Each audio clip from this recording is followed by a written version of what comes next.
Olá pessoal, hoje nós vamos abordar aquele problema das somas sucessivas como multiplicação, tá? Esse problema, ele tem como foco treinar um pouco de recursividade, tá? E o uso de funções, tá? Então vamos dar uma olhada aqui no problema com calma. O que é que ele diz? A multiplicação de dois números inteiros pode ser feita através de somas sucessivas. Propõe um algoritmo recursivo que calcule a multiplicação de dois inteiros. Você só poderá usar o operador soma, tá? Então, a gente sabe que existe a operação de multiplicação no computador, né? E no Python vocês têm isso daí, mas essa questão pede que você não use, certo? E além disso, ele pede que você faça uma função recursiva para resolver o problema, tá? Então, essa é a proposta do exercício.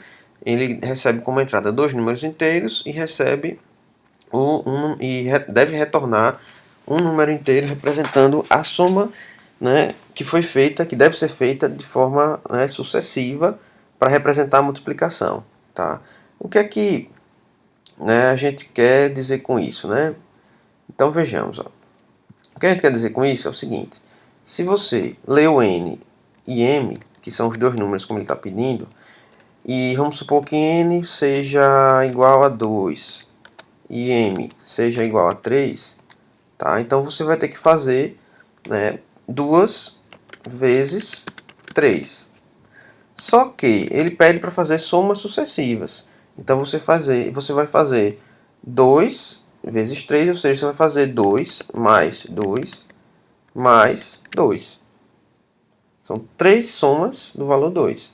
Ah, se for 3 vezes 4, você vai fazer 3 mais 3 mais 3 mais 3, certo? Pronto, beleza. Então, qual foi a minha ideia, né, de solução? Eu defini uma função chamada multi, certo? E essa função multi recebe duas coisas. Recebe um valor, um parâmetro que eu chamei de A, que é o valor, né? E o B, que é quantas vezes ele vai ser somado sucessivamente. Ou seja, é como se fosse A vezes B. Então, A multiplicado por B. Essa função multi, você pode definir de várias formas, né? Vamos supor, se para essa função aqui, multi de A0, ou seja, multiplicar, né? Se ela receber um valor zero, qual deve ser o resultado? Zero, né? Porque qualquer coisa multiplicada por zero vai dar zero, tá? Agora, se eu tiver multi de A por 1, qual vai ser o resultado? A, né? Porque é o próprio valor. A vezes, qualquer coisa multiplicada por 1 vai dar 1. Ou vai dar o próprio valor, né? Vai dar A. Agora, se eu tiver multi de A por 2, aí é onde entra a ideia da recursividade, né? Multi de A por 2, ele é A, lembre da soma sucessiva, né? Mais o que? Multi de A por 1. Entenderam a ideia? Que seria, na verdade, o 2 menos 1. Aí eu venho multi de A por 3. O que seria multi de A por 3? Seria A mais o multi de A por 3 menos 1. Quem é o multi de A 3 menos 1? É multi de A por 2, que eu já tenho aqui.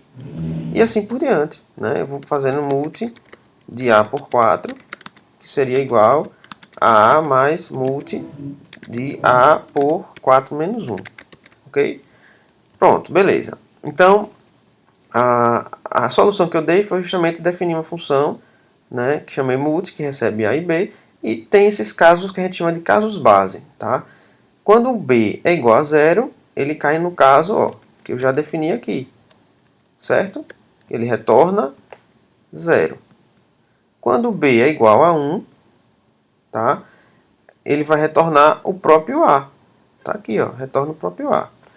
Agora, tem um caso que eu não comentei, que eu vou deixar isso aqui comentado, desabilitado por enquanto, tá? E daqui a pouco eu falo porque tem esse caso especial.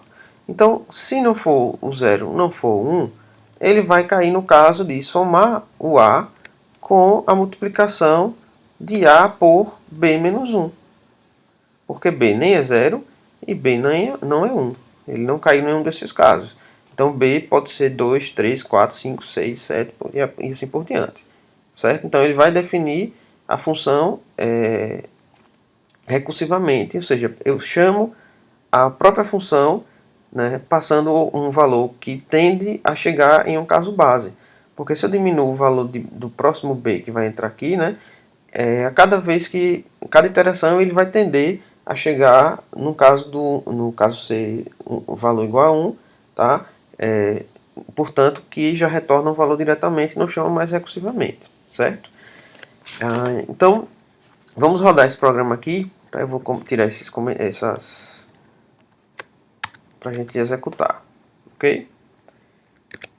Então vamos rodar multiplicação de 3 por 4. Ó, deu certinho, deu 12, né? Beleza. Vamos testar outro caso. 3 por 0. Deu 0. Tá certo, né? Vamos de novo. Rodar 3, sei lá, 10 por 1. Vai dar 10. Joia. Então tá funcionando. Só que tem um detalhe que é o seguinte. A gente não se atentou para o fato de executar, sei lá, eu posso ter menos 2, certo? Menos 2 vezes 5, não posso? Vai dar certo? Deveria dar. Qual deveria ser o resultado? Menos 10, né? Olha o que aconteceu. Tá? Eu que me atrapalhei aqui, desculpa pessoal. Vamos rodar aqui novamente, tá? Seria menos 2. Menos 2. E o próximo valor é o 5. Então, ele vai produzir o valor menos 10. Certo? Pronto. Agora, vejamos um outro caso. Que seria rodar com 5 menos 2. Aí o que acontece? Ele não dá resposta. Porque, na verdade, ele vai ficar numa recursão infinita. Tá? Eu vou explicar a vocês o que é que está acontecendo aqui. Deixa eu parar aqui. Porque ele vai ficar aí rodando, né, por muito tempo. Deixa eu rodar novamente aqui o idle, né? Ele fechou. Então, o problema é o seguinte, ó, pessoal. Esse valor aqui, tá? Essa parte que eu comentei é justamente para prever essa situação. O que acontece quando eu tenho um segundo valor negativo? Quando eu chamo recursivamente e o valor é negativo, vamos supor, como eu coloquei lá, era, sei lá, 3, vamos supor 3, A igual a 3 e B, N, né? N igual a 3 e M igual a menos 5. O resultado deveria ser menos 15, certo? Só que o que aqui vai acontecer de fato? Como é um valor negativo, ao fazer essa subtração aqui, né, recursivamente, porque ele não é 0 nem é 1, vai acontecer dele chamar recursivamente, vai fazer 3 mais multi de 3 por menos 5 menos 1, né? Que vai dar menos 6. Aí da próxima, aí quando ele for executar multi de 3, né? 3 por menos 6, ele vai fazer 3 mais multi de 3 por menos 6 menos 1, que daria menos 7. Então já deu para perceber que ele não tá indo em direção ao caso base. Ele está indo em direção ao menos infinito. Então por isso que ele fica rodando lá e não para. Certo? Como é que eu resolvi isso daí? Bom, tiro o comentário, certo? E o que acontece? Quando eu encontro uma situação dessa, de 3 vezes menos 5, eu dou um tratamento diferente, porque b sendo menor do que 0, aí eu faço menos a multiplicação de A por menos B. É como se eu estivesse fazendo, ó, menos multi de 3 por 6. Ou 3 por 5. Entenderam a ideia?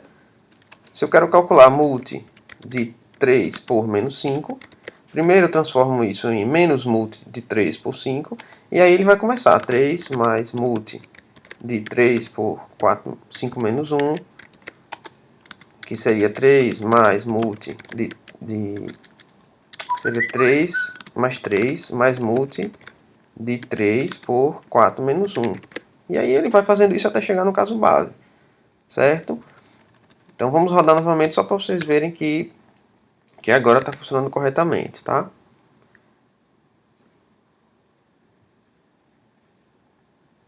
Então, vamos lá. 3 menos 5.